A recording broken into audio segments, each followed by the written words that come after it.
Well, this series we're going to start talking about stress.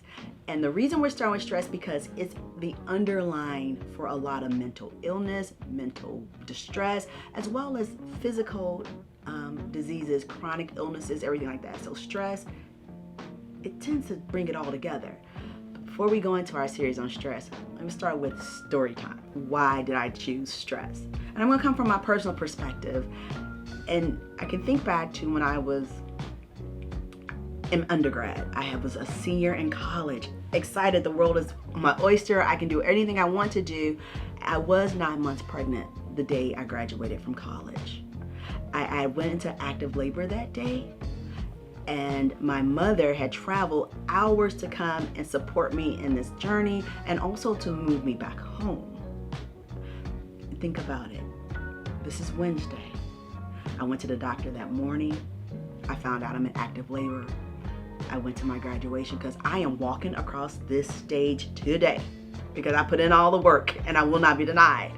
And then I had to move up my home that I've been in for 4 years and go back and live in my mother's home, right? My independence is leaving me at the moment.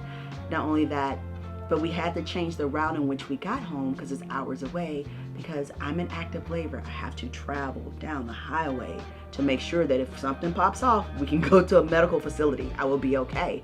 We took a risk and it was worth it to get home because I really didn't like the college town I was in anymore. I wanted to be home. And I go from being an independent college student to back at my mama's house. Fast forward to Sunday.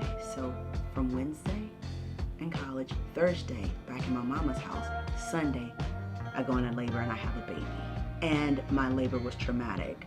And my doctor told me it's like you had labor twice because I went from natural to an emergency procedure. And everything that I mentioned are wonderful things other than the traumatizing in birth. That's different. But everything that I mentioned were great things to happen. I mean, I graduated from college.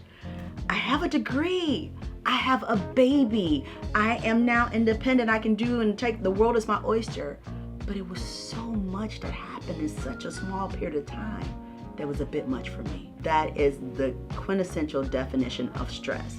The state of worry or mental tension caused by difficult situations. All the situations were great, but they were all difficult, and I had to go into a transition. Well, that's my story and how all of these wonderful life events were major stressors on me.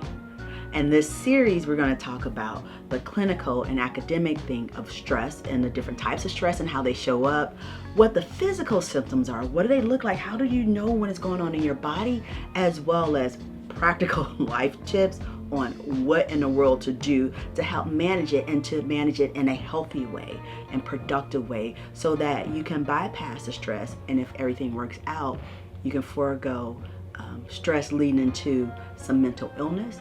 But in case it doesn't, we're going to talk about what to do in that moment as well. So buckle up, get ready to go, and we're going to discuss stress and all the things about it. So click the like button and subscribe and share it with people that you know. You know, in that group chat that y'all have that you waking everybody up in the morning, go ahead, share it out there. And I'll see you in the next video.